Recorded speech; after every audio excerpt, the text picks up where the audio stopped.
Kinabukasan pagkalabas ni Jocelyn sa labas ng apartment niya, ganyan nakita doon si George na mukhang hinihintay siya. Nakasandal ito sa kanyang kotse. Ilang sandali pang ay kagad siyang lumapit dito. Nakabihis na siya at handa nang pumasok sa ospital ng umagang yon. Napalingon ito sa kanya na may banayad ng ngiti sa mga labi nito. Magandang umaga, bati nito sa kanya. Agad niya rin naman itong nginitian. Bakit? Yun ang unang lumabas sa bibig niya. Hindi naman niya sinabi kagabi na susunduin siya nito. Pero naroon ito at mukhang sinusundo siya.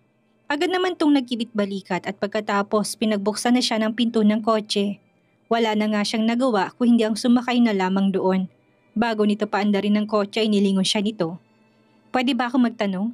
Bahagyang nagulat si Jocelyn sa sinabi nito. Ngunit sa huli ay mabilis siyang tumango. Nag-away ba kayo ng asawa mo? Nag-away? Maganda sana kung talagang nag-away lang sila. Pero malinaw na hindi lang simpleng away ang nangyari sa pagitan nila ni Carter. Napabuntong hininga si Jocelyn bago siya sumagot. George, ayoko magsinungaling sa'yo pero may problema kasi talaga sa pagitan naming dalawa.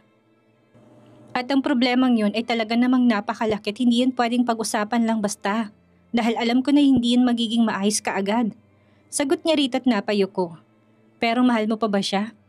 Dahil sa tanong nito ay mabilis siyang napalingon dito. Ilang sandali pa'y unti-unting umiti si Jocelyn. Pakaramdam niya parang walang nagtanong ng ganong tanong sa kanya na napakahaba ng panahon.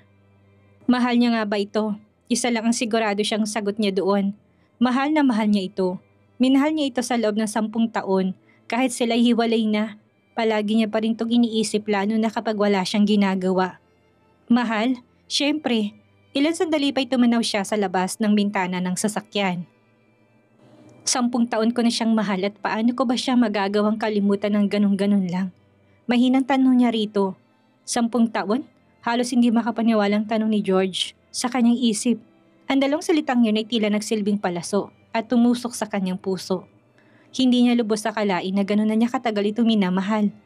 1 dekada na yon. Matagal na pala nitong binigay ang puso sa lalaking yon. Sa mga sandaling yun, habang nakatingin siya rito ay bigla na lamang siyang nalungkot at labis na panghihinayang. Ilang sandali pa nga ay lumingon sa kanya ito at bahagyang ngumiti. George, salamat dahil kahit papano ay gumaan ang nararamdaman ko. Pagkatapos na natili lamang siyang nakatingin dito. Pero pwede bang huwag mo na tong sabihin pa kahit na kanino? Bahagya namang nagulat si George dahil sa sinabi ni Jocelyn at pagkatapos ay mabilis na nagtanong habang salubong ang kilay nito.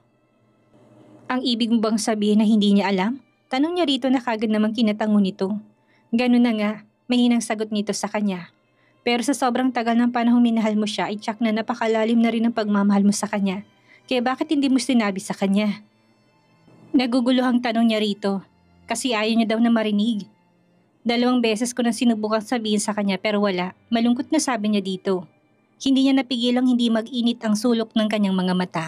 Kaya mabilis niya itong inabot at pinunasan bago siya nagpatuloy. Alam mo na mahinang mga babae, 2 beses niya akong tinanggihan. Kahit nagaano ko pa siya kamahal ay nawala na ako ng lakas ng loob na sabihin sa kanya ulit. Dagdag pa niyang sabi rito. At napakagatlabi siya. Hindi niya ako mahal. Hindi na niya kaya pang sabihin yun kay George at naging tahimik na lamang. Parang halos na ayaw niya magsalita ng mga oras na yon. Hindi na rin naman nagsalita pa si George at tahimik na pinaandar ang kotse hanggang sa makarating na sila sa tapat ng ospital. Bago pa man siya makababa ay kaagad na nagring ang cellphone ni George. Kung saan ay dali-dali naman tong sinagot yon. Hindi siya nakababa kaagad dahil sarado pang pinto. Hindi niya alam kung anong sinabi nito ng kausap nito pero ang narinig niya lang na isinagot niya ay, sige papunta na ako. Sabi nito tuluyan na ngang ibinaba ang tawag. Doon pa lamang niya nagawang bumaba ng kotse takmang papasok na sana ng ospital. Nang bigla na lamang nagtatakbo si George at tumarang sa kanyang harapan. Nang makita niya ito'y kagad siyang nagulat. Bakit? Halos nautal pang tanong niya rito sa labis na gulat niya. Gusto ko lang sabihin sa'yo na may mission ako. Sabi niya sa kanya. Ilang sandali pa siyang natigilan bago nakapag-react. Pero di ba katatapos mo lang ng huli mong mission? Tanong niya rito. Oo, pero ganun talaga eh. Sabi nito sa kanya na may bahagyang ngiti sa labi. Delikado ba? Tanong niya ulit dito. Siguro, ewan ko din eh. Hindi ka ba pwedeng tumanggi? Nakunot ang noong tanong ni Jocelyn dito. Bilang isang kaibigan ay syempre nag-aalala siya para rito. Agad namang ngumiti si George sa kanya pagkatapos hinaplos ang kanyang buhok. Yung iba tatanggi talaga pero hindi ako, since itong pinili kong profession ay kaakibat na talagang pagiging delikado ng bawat misyon. Pero kahit na naintindihan niya ay hindi niya maiwasang hindi malungkot. Ilang sandali pa ay mabilis niyang nilampasan ito nang may maalala siya. Nakakilang hakbang pa lamang siya ay muli niyang nilingon to. Hintayin mo ako dyan, sabi niya tumakbo papasok ng ospital. Sa loob ng kanilang departamento ay may nakalapag na mga candy. Doon kaya nang makarating siya sa loob ay kagad siyang namulot ng ilan at nagtatakbo din palabas upang bumalik kay George. Nang makabalik siyang muli sa harap ni George ay dali-dali niyang inilagay sa palad ni George ang mga candy. Kahit nagaano pa man kadelikadong mission mo, sana'y makabalik kang ligtas. Salamat, nakangiting sabi ni George at bigla na lamang nitong inunat ang kamay at mabilis siyang niyakap. Tumagal ang yakap nito sa kanya ng 3 segundo bago siyang itutuluyang binitawan. Pwede bang humingi ako ng wish sa'yo? Tanong ito sa kanya, agad naman siyang tumango dito. Oo naman, basta ikaw. Pwede bang pagbalik ko ilibre mo ko ng kape? Pero dito na sa tabi ng ospital. Sabi nito sabay turo sa isang cafe. Sa tabi lang mismo ng ospital. Sa tingin ko kasi masarap ang kape nila. Mabilis tumango si Jocelyn dito. Hindi lang isang tasa ng kape ilibre ko sa'yo. Kung hindi 10, kaya hihintayin ko pagbabalik mo. Sagot naman niya dito. At napatigil si Jocelyn sandali at malapad nang umiti dito. May ipapakilala ko sa yung cute na dalaga pagbalik mo. Sabi nito't kumindat pa sa kanya nang marinig ni George ang sinabi ni Jocelyn ay para bang pinunit ang puso niya. Pinilit niyang magpaskil ng isang ngiti sa kanyang mga labi at mabilis na sumagot dito. Sige, sagot niya na nagkunwaring nasiyahan sa sinabi nito. Tuluyan na nagpaalam sa kanya si Jocelyn. Pinanood niyang pumasok ito ng ospital habang nakasunod ang tingin dito hanggang sa hindi na niya ito tuluyang makita pa. Nang tumalikod siya at babalik na sana siya sa kanyang kotse nang makita niya isang lalaki nakasandal doon. Masasabi niyang napakalakas nga talaga ng dating nito. Hindi na siya nagdalawang isip at mabilis na naglakad palapit dito. Kasabay na paglalakad niya nakita niya rin na naglakad to patungo sa kanya at pagkatapos ay hindi sinasadyang sabay pa silang nagsalita. Mag-usap tayo, sabay nilang sabi sa isa't isa. Hindi na nga sila nakapaghanapan ng cafe kung saan sila mag-uusap. Pareho na lamang silang sumandal sa kotse ni Carter. Nakita niya nagsindito na sigarilyo at nagbuga ng usok. Ikaw nang maunang magsalita, sabi nito sa kanya. Hindi na siya nag-aksaya pa ng oras at mabilis na nagsalita. Magkaibigan na kami ni Jocelyn. Pag-umpisa niya, agad namang natawa si Carter nang marinig niya sinabi nito at pagkatapos ay nilingon siya na may malamig na ngiti sa mga labi nito. Sa tingin mo ba talaga'y paniniwalaan kung sinasabi mo? Lalaki din ako kaya alam ko na may damdamin ka sa kanya. Sinabi nito sa malamig na tinig. Hindi nag-react si George. Sa sinabi nito dahil inaasahan na niya na gano'n ang magiging sagot nito sa kanya. Hindi na lamang niya pinansin ang sinabi nito at nagpatuloy. Pwede mo akong pagdudahan pero wag si Jocelyn. Dahil siyang asawa mo, wala kang ibang dapat gawin kung hindi ang mahalin na talagaan siya. Tumigil siya at pagkatapos ay tinapunan ng galit na tingin to. Sa halip na pagdudahan mo siya at saktan ng damdamin niya. Dagdag niya rito. Carter, kinakausap kita, lalaki sa lalaki. Sa dinami-dami ng mananakit sa kanya, hindi dapat ikaw na asawa niya. Asawa? Natulala sandali si Carter nang marinig ang sinabi nito. Kung hindi siya nagkakamali, ibig lang sabihin nito ay hindi sinabi ni Jocelyn sa kanya na hiwalay na sila. Pakiramdam niya nabunutan siya ng tinik sa kanyang dibdib. Akala ko pa naman ay alam na nito kaya lapit na ito ng lapit kay Jocelyn. Kung gano'n ay ako nang makitang isang lalaking gaya mo'y lumalapit pa sa asawa ko. Kapag hindi ako nakatingin, malamig na sabi niya rito lalo nang maalala niyang nakita niya kahapon at kani-kanina lang, naniya ka pa talaga nito si Jocelyn. Lalayo ako kay Jocelyn pero... Napatitig si George kay Carter. Gagawin ko yun hindi dahil sa mga pagbabantamot lalong-lalo na, hindi dahil natatakot ako sa'yo kung hindi dahil alam kong yun ang pinakamabuti kong gawin. Sabi niya rito. Carter, kung talagang mahal mo si Jocelyn, pwede bang alagaan mo siya at protektahan ng buo mong makakaya? At kung hindi mo naman siya mahal, pakawalan mo na lang siya para hindi masira ang buhay niya. At makapagsimula ulit ng panibago. Dagdag pa niya. Agad namang napangisi si Carter nang wala sa oras at tumitig rin sa mga mata niya. Huwag kang umasa na bibigyan kita ng pagkakataon para makuha siya. Sagot nito sa kanya. Samantalang marinig naman niya ito ay siya naman ang nagpangisi.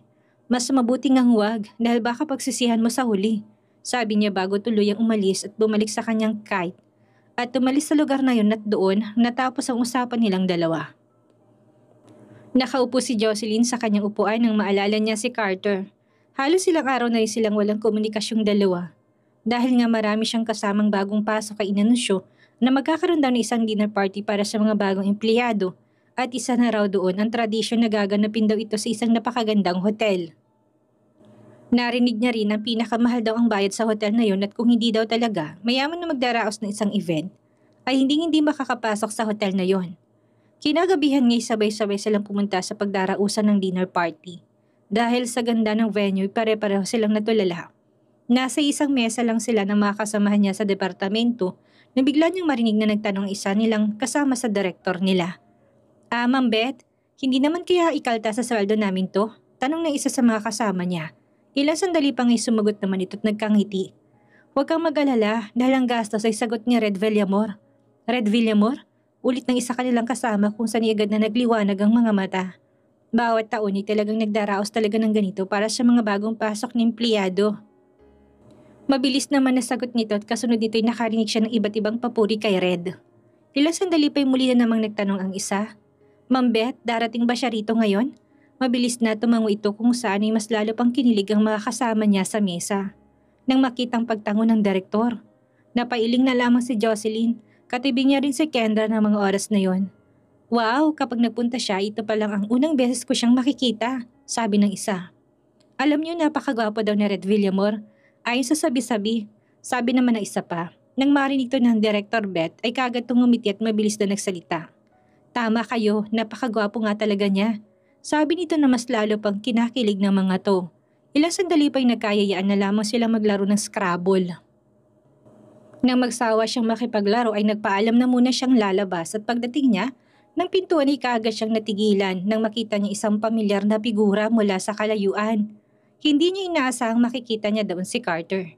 Simula na naghiwalay sila ay wala silang komunikasyon pa. At ng mga oras na yon, hindi sinasadyang nakita sila kaya hindi niya alam kung kakausapin niya ba ito o hindi. Ilang araw pa lang silang hiwalay pero pakaramdam niya ay sobrang layo na nila sa isa't isa. Samantala, nakatingin lang din ito sa kanya at halos wala rin namang balak na magsalita. Hakbang na sana siya upang lapitan ito. Nang bigla na lamang bumukas ang pinto at may dalawang magandang babaeng lumabas mula doon at kinawit ang mga kamay sa magkabilang braso ni Carter. Gulat na gulat si Jocelyn at sa halip na huling maglakad palapit dito, ay nanatili na lamang siya sa kanyang kinatatayuan. Hindi niya lubos sa kalay makikita niya ito gamit ang kanyang dalawang mga mata. Hindi siya nakapagsalita at dali-daling tumalikod dahil sa hindi niya matagal na ng eksena at muling bumalik sa loob may dumating na waiter ay kagad siyang kumuha ng inumin at walang pakialam na uminom. Pinigilan pa siya ni Kendra nung naubos niya ang unang baso niya, ngunit sa huli hindi pa rin siya nito napigil at hinayaan na lamang siyang uminom ng uminom, lalo pat hindi rin naman talaga siya nagpapigil. Nagpakalasing siya sa sobrang sama ng loob niya, hanggang sa hindi na niya nakaya pang sarili. Dahil sa kalasingan niya at mabilis na lumabas mula doon. Sa labas ay pasuray-suray siyang naglalakad at halos matumba. Medyo malinaw pa rin naman ang utak ni Jocelyn ng mga oras na yon pero hindi na niya kaya pang kontrolin ang sarili niya. Nang mga oras na yon ay palabas na si Red nang makita niyang babaeng halos pasuray-suray na naglalakad. Nang tingnan niya ay mukha nito'y pamilyar ito sa kanya dahil itong nakita niyang katabi ng isang nurse kanina na tinitigan niya. Ilang sandali pa inutusan niya ang kanyang driver na isakay ito sa kanyang kotse. Hindi niya naman kasi maatim na pabayaan na lamang ito sa labas lalo pa at baka mamaya kung mapano ito. Mabuti na lang din at nang tanungin niya ito kung saan ito nakatira ay malinaw pa nitong nasagot. Ang tanong niya, yun nga lang ay halos masuka siya dahil sa amoy ng alak at isa pa'y nagsuka na rin ito sa loob ng kotse niya. Napasabi pa siya sa kanyang isip na mukhang nagkamali pa siya sa desisyong ihatid ito. Hindi naman kalayuan ang bahay nito, kaya halos kalahating oras lang ay narating na sila doon.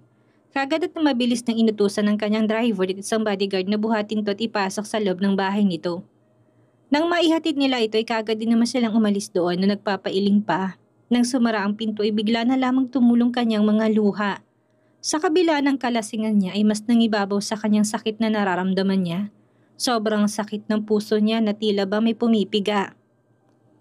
Pinilit niyang pumunta sa banyo para mahimasmasan siya. Dahan-dahan siyang naglakad patungo sa banyo at binuksan ng shower at tinapat niya ang kanyang ulo. Nung una'y malamig ang buga ng tubig hanggang sa unti-unti nang uminit. Ramdam na ramdam pa rin niya ng mga oras na yon ang sakit ng dibdib niya. Sobrang sakit, sobra. Nang mawala si Jocelyn sa paningin ni Carter ay kaagad niyang tinawagan si Kent. Alam niyang napakarami nitong nainom at nag-alala siya. Paglabas niya ay wala na ito doon kaya wala siyang ibang maisip kundi ang pumunta na lamang sa apartment nito. Umaasang nakauwi na to. Pagdating niya doon ay kaagad siyang bumaba sa kotse at nagmarcha. Patungo sa pinto na tinutuluyan ni Jocelyn. At mabilis itong binuksan. Mabuti na lamang at hindi nakasarang pinto kaya mabilis siyang nakapasok. Jocelyn! Tawag niya pagkapasok niya pa lang, ngunit walang sumagot. Jocelyn! Muli niyang sigaw dito, ngunit wala pa ring sumagot. Pumunta siya sa kusina at sumilip doon, ngunit wala siyang nakita hanggang sa pumasok siya sa isang silid. Jocelyn! Muli niya sigaw at takot na takot siya nang bigla niyang marinig ang tunog ng tubig na pumatak mula sa banyo. Dahil dito ay dali-dali siyang lumapit sa pinto ng banyo at pinuksan yon. Pagbukas niya kaagad niya nakita si Jocelyn doon at nakaupo habang basang-basang buong katawan, maging ang suot nitong damit. Jocelyn! Bulalas niya at mabilis na niyakap to. Ano bang ginagawa mo? Puno ng pag-aalalang tanong niya rito.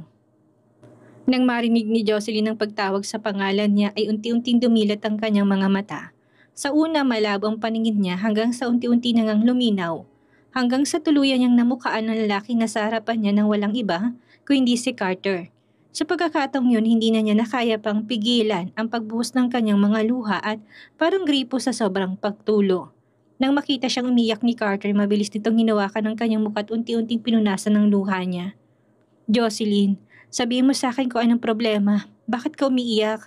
Banayad na tanong nito sa kanya habang nakatitig sa kanya. Napahikbi si Jocelyn nang marinig niya ang tinig nito. Hindi ba kanina sa dinner party ay hindi man lang siya nito pinansin dahil sa mga babaeng yun?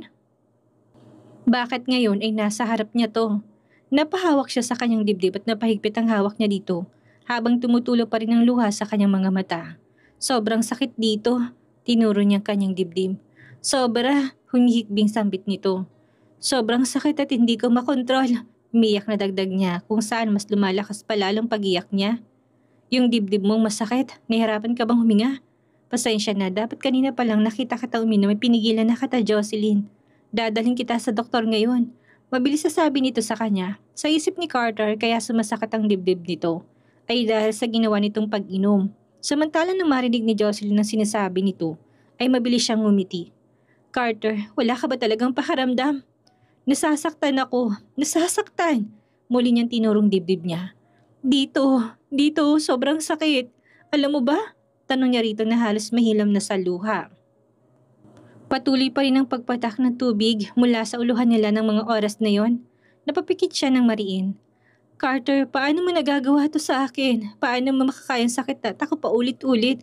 Alam mo ba kung anong nararamdaman ko ngayon? Halos bulong na lamang nasabi niya rito. Napakagatlabi siya dahil sa pagragasa ng kanyang emosyon. Hindi na niya talaga kaya pang kontrolin ang kanyang mga luha na mga oras na yon. Jocelyn, pasensya na. Bulong din naman ito at tinaplos ang pisngi niya. At wala itong ibang masabi kung hindi humingi ito ng paumanhin. Kahit na hindi niya alam kung anong dahilan. Ayoko nang marinig pang paghingi mo na sorry, Carter. Saway niya rito. Alam mo ba na tumigil siya at nagmulat ng kanyang mga mata at tumitig sa mga malamig nitong mga mata. Gustong gusto kita at dahil sa'yo, kaya ako nagkakaganito. Sobrang sakit nang makita kong dalawang babaeng yan na humawak sa mga braso mo at hindi mo ko nagawang pansinin dahil sa kanila. Sobrang sakit, sobra. Bulong niya't muling pinikit ang kanyang mga mata.